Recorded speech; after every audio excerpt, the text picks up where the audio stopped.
Listen, gentlemen, too many of us as men are walking around neutered, as if that's how it's supposed to be. Well, listen, you were quite literally born to attract women, and that's how you should live, breathe, and be. That's why this coming Wednesday, May 31st, the last evening of the month, I'm going to be hosting my monthly masterclass, and the title is Sexual Mastery as a Lifestyle. Yes, gentlemen, this should actually be a habit. You should get into the habit of not only being more masculine and more male, but being more alluring to women simply by being who you are. That is a truth that is lost on far too many men nowadays. And guess what? After this coming Wednesday, you won't be one of them. You'll be naturally attracting women without much effort anymore, simply because you're going to be exuding the sexual presence that you're born to exude as a man. Circle your calendars and grab your tickets at mountaintoppodcast.com/masterclass. Sexual Mastery as a Lifestyle this coming Wednesday, May 31st at 8 p.m. Eastern Time. Don't miss it.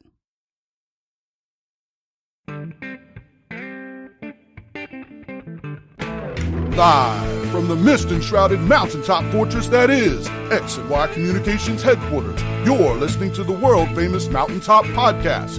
And now, here's your host, Scott McKay.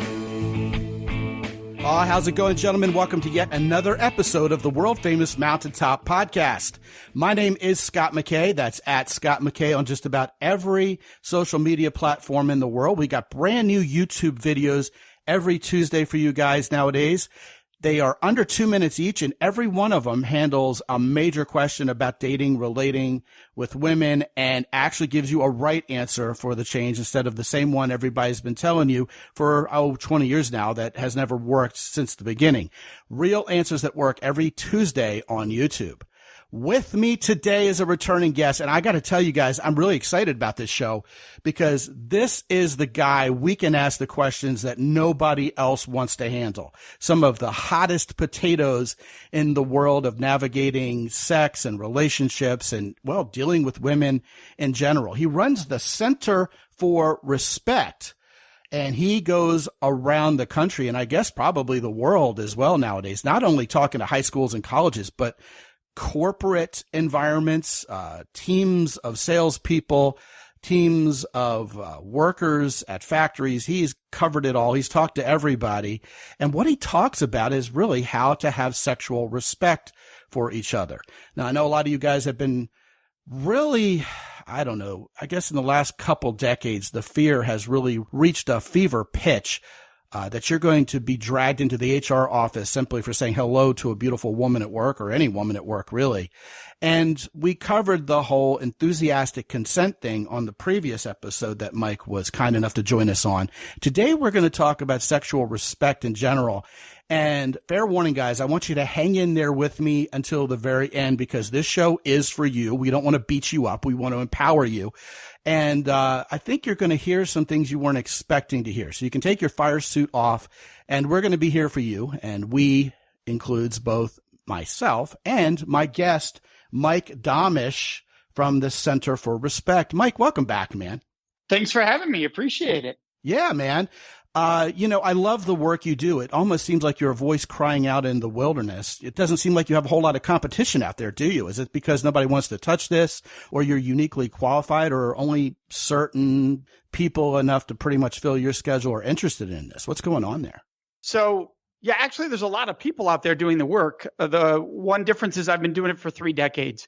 And so I've worked with such a variety of audiences. I work with everything from middle school students to high school to universities, U.S. military, and that means from 17-year-olds to 65-year-olds, and to corporate America. And because of that mix, I've seen and heard every question, challenge imaginable that gives me that insight to be able to share with our audiences and others.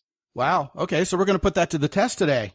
Yes. Right on. It sounds like you're up to the challenge. I love it. And you're a pretty unoffendable guy, which I guess comes with the Center for Respect. If you feel disrespected really easily, then what audience do you have to work with if they have nowhere to go but, up? Yeah, no, my focus is on being there for the audience. It's not about me. Oh, yeah. Right on. I think we're on the same page. Well, let me go ahead and throw the first question on the table for you.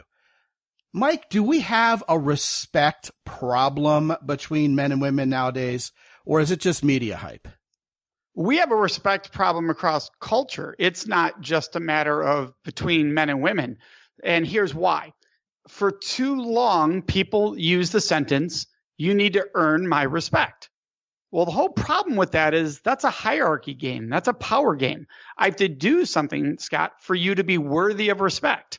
That makes no sense with the word respect. That makes sense with words like admire, look up to, trust. Those are words that you earn. I give you respect because you're a human being. And one of the biggest problems is we have people going into relationships, and there could be people listening right now who do this, who think, well, I'm not going to trust them. Therefore, I'm not going to give them respect till I have a reason to, which makes no sense. You should go into it maybe thinking I don't trust them, and I'm going to treat them with respect. Because nothing good comes out of not treating someone with respect. Nothing ever good comes out of that. Well, I love that answer. And I think you're right on the money. It makes a lot of sense. What do you think contributed to this state of affairs, Mike? Because it wasn't always like this, was it? Oh, it actually has been. It's just there wasn't a voice for the other side to be heard. There wasn't a medium for the other side to be heard. And so, and some people are going to take offense to this, but it's just the reality. If you look at what voices were controlling the narrative for hundreds of years, it tended to be one gender. It tended to be men. So you didn't get to hear the other side. It's just, you didn't hear it in media. You didn't hear it in politics. You didn't hear it anywhere. And then what happened is when people started hearing the other side, they started freaking out going, oh no, this is going to take away men's rights. This is going to take away men's.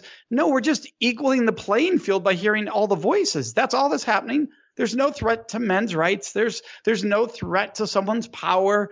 It's just a matter of we're hearing all the voices. That's a good thing. It allows us to all learn about each other. It's a positive. Yeah, well, you could apply that to race and to nationality and to even faith, right? That's right. Yeah. That's right. For so long, we only heard from one faith in this country, right? And then when people heard from others, they started freaking out. No, they're taking away our faith. No, they're not. They're just letting the others be heard. That's all we're talking about. And also it would apply to sexual orientation. Yes, absolutely. Yeah. Well, I think that's all very true. And a lot of times when people's narratives are challenged, they get very defensive and crawl back into their shell. The problem nowadays is, especially in the year 2023 when we're recording this, is we have made a lot of strides towards people feeling more welcome at the table internationally with each other. And what we're realizing, Mike, and you can comment on this if you want, is we're all still human. We all still have the same flaws. We get angry the same way. We have the same desire for money, sex, love, and power. And a lot of times once we're given that seat at the table, no matter who we are, there are certain people who are going to be grateful and still want to make the world a better place, and other people who just want to, well, for lack of a better word, get revenge and still be angry. And nowadays, it just seems like the climate has changed such that a lot of people are confused. People want to talk about what they are instead of who they are and expect other people to give them either more respect, even as they're not offering respect in return, not because of the content of their character, but because of something else. And what I hear you saying is level playing field. We should all respect each other, even if we don't understand each other or even know much about each other yet. The baseline has got to be respect, or we're just going to have mayhem socially. Yeah, and so it is coming down to how do I treat someone? People, when they think of respect, they think I give or I earn, and I brought that up earlier. But it's just simply, how do I treat? Am I going to treat you with respect? If I treat you with respect, here's how I do that. I lead with curiosity and not judgment. If I lead with judgment, I'm probably not treating with respect because I think I'm right, or I have to prove I'm right, or I have to prove you're wrong. Versus, that's interesting, and I want to seek curiosity to try to learn more about you. And therefore, I'm coming from a place of learning versus proving. Yeah, I think that's a good word, and I think it's self-explanatory, and you nailed it. The question that comes to mind from there is, Mike, what do we do either socially or professionally, or even when we're out with a woman, when we just don't feel respected? This person has no interest in respecting us. Do we need to, in fact, try to earn that respect? I think I know what your answer is. I kind of see it coming, but what do we do? Just walk away and cut that person off, or what's our obligation there? There's nothing wrong with putting up our force field when it's not a healthy situation. Yeah. And so anytime that you're with somebody, you can just tell, you feel it, you vibe it, they're saying it, that they are putting negative energy into your world, and you have an ability to put up a force field, put it up. I mean, there are times, and that might be more difficult to do, right? In a workplace, that might be your boss. And so you might think, well, I'm going to lose my job, and I'm not in a financial place to be able to do that. People love to say, well, just go get another job. Well, that comes from a place where you feel secure in your job or your abilities when you make a statement like that. Not everybody feels that way. And so considering that you have the ability to put up your force field, put it up. You do absorb the energy of the people around you. That's just a fact. Anybody who's ever been in a family knows that if somebody comes home in a bad mood, suddenly everybody can be in a bad mood within an hour. It happens because we absorb. So we want to be careful of absorbing this toxic energy around us. And therefore, if I'm with somebody who's not treating me with respect, especially on a date, like you're giving an example, right? End the date. Just say, look, this doesn't feel like it's going well. Let's not, I don't want to waste your time or my time. Let's call it a night. I appreciate you giving it a shot. I gave it a shot.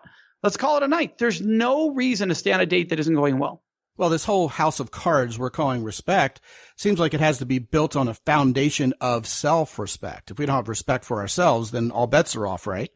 It definitely makes it harder to understand even treating others with respect if you don't understand what it means to respect yourself. Yes. Yeah. And so to respect yourself means to see yourself as valuable, to see yourself as worthy. Now, here's the key most people make the mistake on, Scott, is this. We'll say, see yourself as a 10, which is true, and see everyone else as a 10. That's what respect looks like. What a lot of people do is they'll go, I see myself as a 10. I just can't stand the 6, the 7s, and the 5s around me. Okay, now that's arrogance. That's not respect and confidence. There's a huge difference.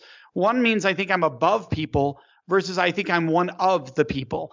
And so that's a big, big difference. And so we go, yeah, but they're doing this wrong and that wrong. Yeah, we're all doing things wrong. That doesn't mean you're still not worthy of being treated like a 10. Everybody makes mistakes. Everybody's doing wrongful things in some way and fashion. Might not be eating the right food, might not be thinking highly enough about themselves. That's not a reason to not treat yourself like a 10. That's called the human experience. We're perfectly imperfect. And so the problem is people get on a date and their partner across from them isn't perfect, and they start to go see all the flaws, and they go, I'm not going to treat them like a 10 anymore. Instead of going, well, they're still a 10. I'm just seeing their flaws. Curious what flaws of mine they're seeing, right? Wouldn't that be a more curious place to look at? But once again, if it's unhealthy, if you're not enjoying yourself, it's not a good match. If it's not a mix of values, like a good alignment of values, call the date. Like it is known that people who don't align in values don't normally work out. So you're normally looking for somebody who's going to align with your values. You can have a lot of different interests, but if your values typically aren't founded similarly, it's going to be a difficult relationship. That's so true. But she's so hot. I have to go out on the second date, right? Yeah, which tells us it's her. She's not the problem if that's how you're talking. I agree. Right. So if that's how you're talking, she's so hot. You only value appearance and sexual objectification in theory, if that's the statement. Like that's the only thing that matters in that person. Well, first of all, why are you surprised this person isn't treating you like this incredible being if you're only seeing them as a sex object? Oh, man. That is such a mic drop for anybody who consumed pickup artist content 15 years ago. Oh, that stuff drives me nuts. Oh, man. Just this morning, I had to endure, in the year 2023, an entire article about how 10s are reserved for rock stars, and they've been trained, women here, right? Women who are 10s out of 10s are trained just to have horrible personalities and be entitled and blah, blah, blah. And I'm thinking to myself, look, if she's gorgeous but awful otherwise, how is it that she's a 10? And yet what's going on here is guys are sexually objectifying women as 10s based on their looks and their sex appeal alone. And then, like you just so successfully and eloquently stated, Mike, they're all surprised when this woman's behavior is entitled and selfish and terrible. I mean, we've created these monsters by valuing women based solely on looks, and then we're surprised when they don't treat us with any respect in return, and they're a little bitter about it. And by the way, to be fair, there are men who look great who have all the same flaws. Yes. No question. No question. Yeah, most of those guys aren't listening to this show, but I agree. Right. So here's the thing that I always tell people. I'll meet someone, they go, Mike, you don't know me. I've got game. And when someone says that to me, Scott, I say, well, I'm sorry you need it. And they're like, what do you mean? Well, if you've got game, what you're telling me is who you are isn't good enough. So you have to play a game to get what you want. Right. Yeah. You don't play games to get what you want. You be yourself to see if they're a right match. That's all this is. Is this a good match? Some are not going to be a good match. Some are going to be a great match. A great match is going to be harder to find than a good match. It's just a matching experience. That's all it is. Take the pressure off. I'm going out tonight to see if this is a match. Maybe after day one, it appears like one, but maybe after 2 months, it's not a match. That's okay. That's what we're here to explore. That's the curiosity. The problem is, how dare they? That mentality. How dare they say that? How dare they talk? What do you mean? They're a human being. They have freedom of speech just like you do. Several things to talk about here before we steer the conversation back around to respect, because all of this is important. But I got to tell you, it has always been ironic to me that the concept of being successful at charming and seducing women has been called having game. Because I agree with you 1,000%. It's a game is not reality. I mean, if you're authentically sexually attractive to women in the way they like to be sexually attracted, it's not only respectful, it's natural, and there's no game playing. I love it. Yeah. Well, here's the other thing real quickly before we move on. A game is based on a winner and a loser too. Oh yeah, no question. So if you're playing a game, someone's losing it, and it might be you. Men are pre-wired for competition, and we just completely overlook the fact that women generally aren't. Well, not only that, but even if a woman or a man is set for competition, it's not how you build a relationship. No. If you're in a relationship competing with each other, ouch, that's not going to be full of joy. Yeah, that reminds me of the whole concept of stop chasing women and make them chase you instead. I mean, that implies a winner and a loser. Someone's got the upper hand, someone's got the lower hand. Why can't we just choose each other? That's what my wife and I did. It works out great. 100% correct. Yeah. So you were talking about this idea of arrogance earlier, which is a hot button for me. Arrogance is often confused with extreme confidence. Extreme confidence can be very charming, even charismatic, but this idea of arrogance is correctly defined as an attitude that I'm better than you, which implies lack of respect for someone else, even though they're trying to lord respect. They're trying to demand or even command respect from other people. This leads, of course, to that entitlement mentality that you're talking about. And I know your wheelhouse is consent and men and women getting together for all the right reasons and none of the wrong, coercive, ugly reasons. That word entitlement plays a huge role in this whole conversation. And I want to ask you a very specific question, okay? Jordan Peterson was on video and got, hundreds of thousands of views answering a young woman in a collegiate environment about basically why sex has been cheapened so much nowadays. How did we get to a Me Too problem? And he said that cheap and effective birth control is what has cheapened sex, because now sex has very little consequence. At least in the 60s and 70s, it didn't. And people were like, man, let's party, is the way he put it. And then AIDS came around, which was kind of a bump in the road. But now, as we all know, slowly but surely, AIDS is not a death sentence anymore. It's treatable. So once again, people are mashing the accelerator pedal on easy and cheap sex with the hookup culture and everything involved with it. And Jordan Peterson said something very interesting. He said this has created an entitlement mentality towards procuring this easy and cheap sex. Like, hey, honey, what's your problem? Don't you want to have sex? It feels good. And he indeed saw that as a problem. What say you about that social progression? Would you have anything to add to that conversation, or you disagree with it completely? Because I genuinely would love to hear your take. Yeah, I saw it, the clip you're talking about. Yeah. So I know exactly what you're referring to.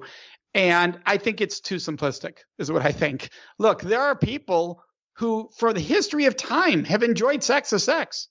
And we're not having sex to be in a monogamous relationship. This is nothing new at all. What's interesting is that what has changed over the last few decades is that this is not dominated as much as it was in the past by one gender. That's the difference. Now all genders have the ability to pursue what they want sexually. Now, with that, is there going to come extremely unhealthy and dangerous choices that people will make with freedom? Yep. Just like you said earlier, when people get into opportunities they didn't have previously, some are going to stretch to the extremes. And can there be ramifications of that? Yes, there can be. But what we have to be very careful of is implying, because some people feel very comfortable with their sexuality and are having sex more often with more people than the traditional approach to sexual relationships, that somehow that's evil or we should view them as less. It's just a different sexual viewpoint. That's all. What I care about is it consensual? And are they pursuing mutually amazing experiences? If they're doing those two things, I'm only going to choose to have sex when I want to have a mutually amazing experience with another person, and it's going to be consensual, and we both absolutely want this to occur. It's not my place to judge what they're doing. That's up to them. And how they do it and what they do, up to them. That has nothing to do with my world. And this goes back to what we were talking about earlier, Scott, which is people thinking, well, my way of viewing sex, my way of viewing faith, my way is the way the world should be judged, versus my way is my choice and their way is their choice. And that's what freedom looks like. I think that's absolutely perfectly said. And yet there are people out there who are subscribing to either a political narrative or a social narrative as if it's the new religious dogma, and basically doing their nouveau version of Bible thumping on people who disagree with them. And a lot of times the roles are reversed. It's like, oh, you're a Christian and you don't believe I should be having sex this way. Well, you're an evil, terrorist, horrible person, and I'm going to cancel you. So yeah, I mean, I love your take on it because, first of all, let's acknowledge that a 7-minute soundbite isn't going to be anything other than simplistic. This is too deep an issue. That's correct. Books could be written about to distill it down to that, but it's still an interesting take. And I think your response to it really does speak to how we all, if we say we're going to be tolerant, need to really believe that and act on it, instead of, I'm going to be tolerant unless I disagree with you, and then you're awful and we need to cancel you. Yeah, and on the serious side of this conversation, to imply that the ramifications are not as serious because of birth control leaves out the whole realm of sexual violence that continues to occur at pretty consistent levels since the time of birth control. I would agree with you. What's wrong with that statement is it implies it tends to be what somebody would call, I hate the word privilege, but it does seem to come from a place of somebody who's blind to the ramifications of other genders. Because there's still a risk, if you look at the numbers, you look at percentages, statistics, all genders can be sexually assaulted. We know that at a higher percentage, women experience that. So the ramifications of that, when you choose to be sexually active, that somebody could do harm against you when you want to have a positive experience, somebody could violate you and go against your will, that's a very serious ramification that has not gone down. That's bigger than birth control. Yeah, and that has not gone down since birth control. So it'd be different if we said, here was birth control. Now everybody's out there having safe, consensual experiences, and here's the ramifications of that. But his comment implied there are no ramifications anymore. When there's still lots of ramifications of people not treating each other sexually respectful. In that same conversation, he did, to his credit, okay? And I'm on the fence about Jordan Peterson for the guys who are listening. I don't talk about him a lot, but I don't avoid talking about him either. Oh, I think he has some great stuff. Yeah, well, he says things that are honest, at least. True of all of us. All of us experts have stuff that's great. It doesn't mean that everybody's going to agree with everything we say, right? So that's part of the mistake people make. Oh, because I'm an expert, everybody has to agree with me. Anybody who understands their topic understands there's room for other experiences and beliefs and realities for people. Indeed, 100%. We're on the same page, of course. Also in that context was brought up the idea of over half of sexual infractions take place under the influence of alcohol or drugs. So what do you tell people about laying off the sauce? Yeah, that was the part that actually concerned me more, was that statement. Because what that's referring to is of reported sexual assaults. What people don't look at is the non-alcohol involved cases almost never get reported. So here's what I mean by that. A high schooler's with another high schooler. The one's pressuring the other one into sex. There's no alcohol involved. And they keep pressuring till the person says yes. Now that's not by any means should be considered consensual, because they said no multiple times. They only need to say no once. This person kept coercing to the point of where they got scared, whatever reason, they said yes after having said no multiple times, right? There was no alcohol involved. Because there's no alcohol involved, it's less likely to get reported. Because they'll say to themselves, well, I chose to say yes. I wasn't drunk. I wasn't So one of the biggest mistakes people make around this topic is bringing up that when sexual assault happens, alcohol is always involved. Look, there is a lot of alcohol-related sexual assault. There's no denying that. It's absolutely true. And there's a lot of non-alcohol related, and here's a proof of it. Even in the number he gave, he said just over 50%, which means it's almost half and half in the own numbers he referred to. Yeah, 100%. I completely believe that people can be very manipulative trying to get what they want until they get to yes. There are sales books written on this premise. You know what I mean? And it's manipulative, and buyer's remorse is a thing, Yeah. And for everybody listening, this is huge. If your partner says no, that should be the end. You shouldn't even ask why. Because when you ask why, it implies their no wasn't enough of an answer, and they need to give you a reason. They don't. If someone says no to you, here's the answer for you to use the rest of your life. Thank you so much for letting me know. I wouldn't want to do anything if you didn't want it in the first place. I think that's fair. My next question will come right on the heels of that. A lot of times, Mike, we talk about the idea of enthusiastic consent in the context of a man trying to get consent from a woman. Like, baby, it's cold outside, right? What about enthusiastic consent as it relates to us as heterosexual men? And let me give you some context here. I've actually personally heard several stories from men. I have a long tenure at this, 17 years, so I basically heard it all multiple times at this point, who have decided right in the moments of imminent sexual activity, maybe not. Maybe the woman gets naked and he's turned off physically. Whatever it is, maybe she did something that really caused him to think maybe she's not all there mentally and I better not get involved with this. But they decide somewhere pretty close to the heat of the moment that they don't really want to grant consent for this sexual act to happen, even though the woman is ready to go. And a lot of guys have felt guilted into going through it anyway, even though really they weren't even interested anymore because they didn't want to devastate the woman's self-esteem by admitting that she wasn't so attractive to him anymore. What about us as guys? Can we revoke consent also? And in a tricky situation like that, how would you do so in a way that still respects the woman who's literally standing there naked and vulnerable before you? Yeah. So here's the interesting part of this question. Whether it's a middle school, a high school, or 45-year-olds, I say, do people say yes to sexual activity they don't want to have? And every audience says all the time, Scott. So they're being asked, no pressure, no coercion, and they say yes to something they don't want to have. Exactly what you're describing. And I say, what's the number one reason? And every age group gives the same reason. I don't want to disappoint the other person. Right. I don't want to hurt their feelings. So the reason is the same for everybody, ironically. Now, here's the cool part about this. You don't owe them. And this is the problem that a lot of people have in their heads. And as heterosexual men, they could have been taught this. You're always supposed to want it.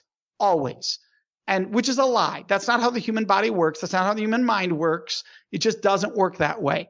There is nothing wrong with removing consent. All right. You don't reverse it. You're not able to say what I gave you consent 10 minutes ago. No longer was that consent the last 10 minutes. That's called, no, you can't do that. But you can remove it. So, hey, do you want to have sex? They said yes. And then they start taking the clothes off. And maybe your mind just goes somewhere else. Anxiety shows up. There's a million reasons this can happen.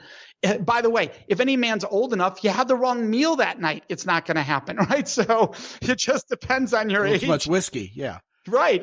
And so it all depends on that. There's nothing wrong with saying to the partner, you know what, this isn't going to happen tonight because I'm just not able to, or whatever. You don't even have to give a reason. Just say I'm just not up for this. Now, that's no pun intended. But there's Maybe nothing wrong with case. just being honest and calling it out and saying, and if you want to apologize, you can. I don't believe you owe an apology when you change your mind with sex. I think it's actually a dangerous thing to start by saying, I'm sorry, because that implies you owe it again. You always have the right to say stop or no. Anybody does. So all you do is you go, I want to let you know right now before this goes any further. Since I said yes, the situation's changed and I'm not up for this. And I hope you respect that, And so you can choose your words how you want them to be so that you feel comfortable with your words. I'm not going to tell you exactly what to say, but what I want you to know is don't feel shame or guilt. There's a lot of that, especially on men who think they always have to perform. Yeah. Another real hot potato nowadays is with the rise of trans rights and certainly the visibility of the trans population. a lot of men are feeling pressured to date trans women. And when they say, well, really, that's not my thing, a lot of guys are being argued with or even canceled. Aren't you heterosexual? Well, she's all a woman. She's a real woman. What's your problem? And unfortunately, a lot of guys cling to a faith-based solution, like, well, my Bible says I shouldn't be gay, and that makes me gay because that's really a dude. And I think they're missing the point, Mike. I think this is a matter of differentiating between sexual orientation as compared to sexual preference. And I think that's how you can have a respectful conversation about this. You may disagree, but I wanted to give the context there because I've seen guys feeling cornered into accepting maybe they should go out and try having sex with people who have penises instead of vaginas. My question to you from a respect perspective is, what's the difference between being transphobic, which a lot of these guys are being accused of, even publicly on podcasts and the media and so forth, versus asserting a sexual preference for having sex with people with vaginas? Doesn't the nature versus choice / social influence argument have to be consistent for everyone? I mean, for years, the LGBTQ community was like, hey, don't try to retrain us. We were born this way. Aren't we as heterosexual men entitled to prefer having sex with women with vaginas? I think what is happening in those situations that you're referring to is what's getting chopped back at, what's getting snapped back at, is the idea that no men who are heterosexuals should. And those statements, an individual guy making an individual choice for his preferences is the same as an individual woman doing that or non-binary person doing that. Yeah, you have the right to make a choice of who you want to date or don't date, as long as you're not doing this. And that's evil, right? It goes back to what we said earlier. Don't make your choices everybody else's choices. That's when people kick back. That's when society tends to kick back, when somebody goes, well, I would never do that. And they do it from a judgmental place of like, it's wrong, it's evil. And then people go, oh, what's your problem there? And that's when it starts happening. Versus, hey, just me personally, not my preference, but I see nothing wrong with other people's preferences, or choices. Well, that's the way it should be. So I think we have a right to stand up for it. And I think the best way to debate that in a friendly, effective way isn't with ad hominem, but really use their own narrative that they use themselves in the way I described. Yeah. Look, people are attracted to all different body shape sizes, all different, as far as personality quirks, all different things. Right. And so it's just a matter of not knocking out a group because of your personal preferences. That's all. That has to be okay. Yep. Yeah. Last question. And this is a sticky one.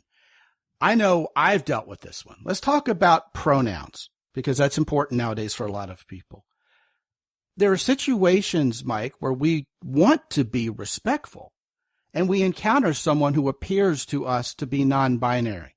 How do we respectfully ask someone their pronouns, knowing that they may not be intentionally appearing non-binary and may be offended or feel disrespected because we even asked them? How do we go about that? How do we very figure it simple. out? It's the pet problem from Saturday Night Live, right? Yeah, quick, easy answer. You start with yours because then it tells them where you're coming from. So I do this. Hi, Scott. My name is Mike. My pronouns are he and him. What are yours? See, by doing that, I'm not going, hey, Scott, what are your pronouns? Right. What do you mean, what are my pronouns? What the hell's wrong with you? Yeah. But I'm not aware myself.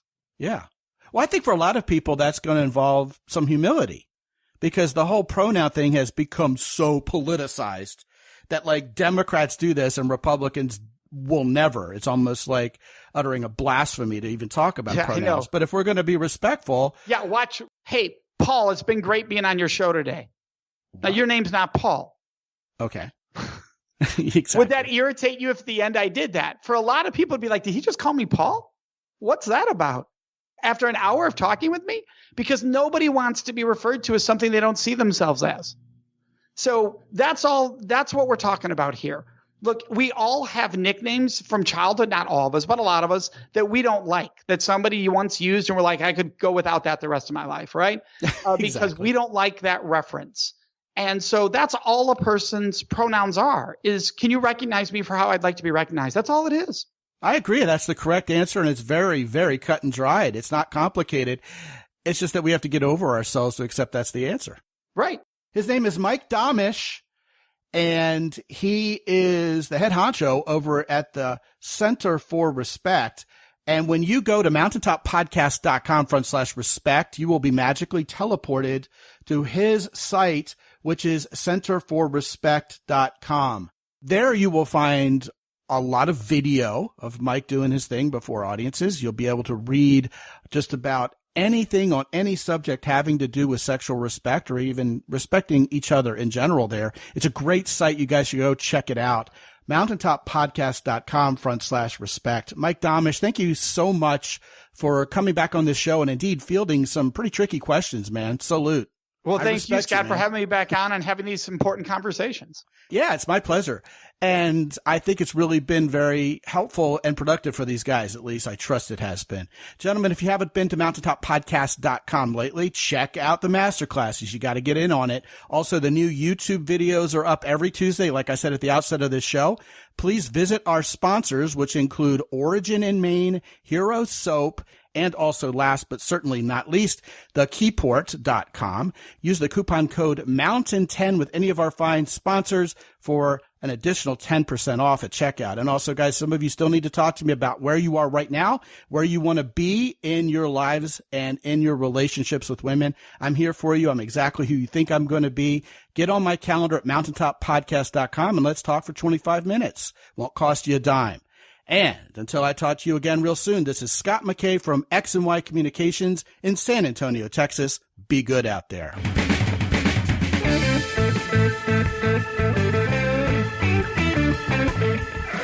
The Mountaintop Podcast is produced by X&Y Communications. All rights reserved worldwide. Be sure to visit www.mountaintoppodcast.com for show notes. And while you're there, sign up for the free X&Y Communications newsletter for men. This is Ed Roy Odom speaking for the Mountaintop Podcast.